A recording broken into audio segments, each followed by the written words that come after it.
नमस्कार मित्रांनो, मुख्यमंत्री लाडकी बहीण योजनेचे पैसे हे 14 ऑगस्टपासून महिलांच्या अकाउंटमध्ये यायला सुरुवात झालेली आहे. अशा प्रकारचे मेसेज महिलांना येत आहेत की अकाउंटला जो नंबर लिंक आहे ते हे मेसेज येत आहेत की अकाउंटला 3000 रुपये क्रेडिटेड करण्यात आलेले आहेत मुख्यमंत्री लाडकी बहीण योजनेच्या अंतर्गत. पण बरेच जणांच्या अकाउंटमध्ये हे लाडकी बहीण योजनेचे पैसे हे आलेले नाहीत. तर यामागचं काय कारण आहे आणि पैसे कशामुळे आलेले नाहीत किंवा कधीपर्यंत येतील हे मी तुम्हाला आजच्या व्हिडिओमध्ये कव्हर करणार आहे. तर तत्पूर्वी जर आपल्या चॅनलवरती नवीन असाल तर चॅनलला सबस्क्राईब नक्की करा आणि व्हिडिओला लाईक नक्की करा. चला तर मग व्हिडिओला सुरुवात करूया. तर ज्यांना पैसे आलेले आहेत त्यांचे एकतर अकाउंटला आधार कार्ड लिंक आहे, म्हणजे त्यांच्या बँक अकाउंटला आधार सीडिंग हे लिंक आहे, DBTद्वारे लिंक केलेलं आहे त्यांचं अकाउंट. आणि ज्यांच्या अकाउंटमध्ये पैसे आलेले नाहीत त्यांचे अकाउंट आधार कार्डला लिंक नाही आहे, त्यामुळे त्यांचे पैसे आलेले नाहीत. किंवा असं पण होऊ शकते की ज्यांनी फॉर्म भरला आहे पण त्यांचा फॉर्म अप्रूव्ह झालेला नाही, डिसअप्रूव्ड झाला आहे किंवा फॉर्म बाद करण्यात आलेले आहेत, हे देखील कारण असू शकते. तुम्ही जर नारी शक्ती ॲपमधून तुमचा फॉर्म भरलेला असेल तर तुम्ही त्या ॲपमध्ये जाऊन तुमच्या फॉर्मचा एक वेळी स्टेटस चेक करून नक्की बघा. त्यामध्ये तुम्हाला कळेल की फॉर्म अप्रूव्ह झालेला आहे की डिसअप्रूव्ह झालेला आहे.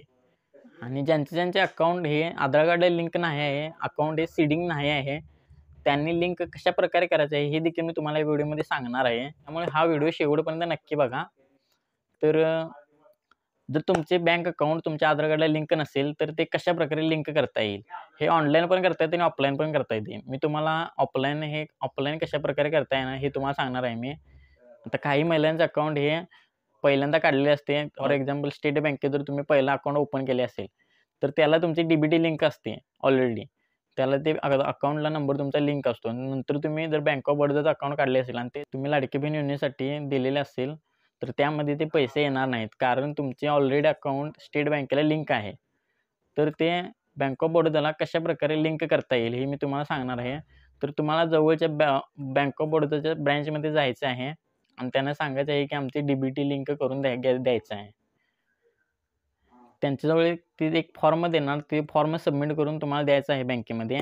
आणि ते फॉर्म दिल्यानंतर 24 ते 48 तासामध्ये तुमचे DBT लिंक हे होऊन जाईल. आणि हे लिंक केल्यानंतर तुमच्या अकाउंटमध्ये पैसे हे नक्कीच येणार आहेत. आणि बऱ्याच जणांचे असे सुद्धा प्रश्न आहेत की सर आमचे अकाउंट लिंक पण आहे, आधार कार्डला लिंक पण आहे, आधार सीडिंग ओके सगळं व्यवस्थित आहे, तरी पण आम्हाला या योजनेचा लाभ मिळालेला नाही, आमच्या अकाउंटमध्ये पैसे आलेले नाहीत.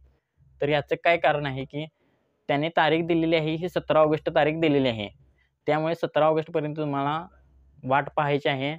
जर 17 ऑगस्टपर्यंत तुमचे पैसे नाही आलेत तर तुम्ही 18 तारखेनंतर तुम्ही ते तुमचे स्टेटस वगैरे चेक करू शकता किंवा तुमचं बँक अकाउंट तुम्ही नजीकच्या ब्रँचमध्ये जाऊन DBTला लिंक आहे की नाही हे तुम्ही चेक करू शकता.